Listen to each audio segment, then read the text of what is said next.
জুলাইকে আমরা রাজনৈতিক দলের মধ্যে ভাগ বাটোয়ারা করে ফেলেছি। বিএনপির ভাগ কত, এনসিপির ভাগ কত, জামাতের ভাগ কত, এভাবেই জুলাইয়ের স্টেক ভাগাভাগি হয়েছে এবং হচ্ছে, এমন মন্তব্য করেছেন জাতীয় নাগরিক পার্টির আহ্বায়ক ও বিরোধী দলীয় চিফ হুইপ নাহিদ ইসলাম।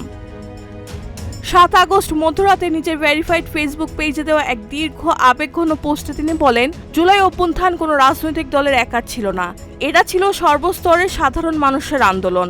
আন্দোলনের সময় তার জন্য দোয়া করা মানুষ, আহতদের হাসপাতালে নেওয়া রিকশা চালক, ঝুঁকি নিয়ে চিকিৎসা দেওয়া চিকিৎসক, ক্ষুদ্র ব্যবসায়ী এবং রাজনীতির বাইরে থাকা অসংখ্য তরুণ তরুণী জীবন বাজি রেখে আন্দোলনে অংশ নিয়েছিলেন।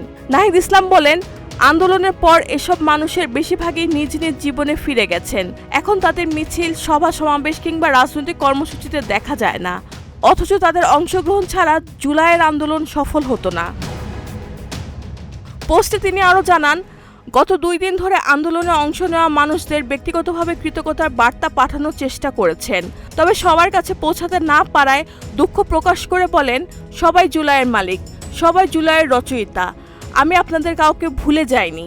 এনসিপির আহ্বায়ক স্বীকার করেন, জুলাই পরবর্তী মানুষের বহু স্বপ্ন এখনও বাস্তবায়িত হয়নি এবং প্রত্যাশিত পরিবর্তনও অনেক দূর। নানা সীমাবদ্ধতা ও বাধার কারণে অনেক কিছু অর্জন করা সম্ভব হয়নি উল্লেখ করে তিনি নতুন বাংলাদেশ প্রতিষ্ঠার সংগ্রাম অব্যাহত রাখার প্রতিশ্রুতি দেন এবং জুলাইয়ের আকাঙ্ক্ষা বাস্তবায়নে সবাইকে ঐক্যবদ্ধ থাকার আহ্বান জানান। রেহানা বেগম, প্রজন্ম।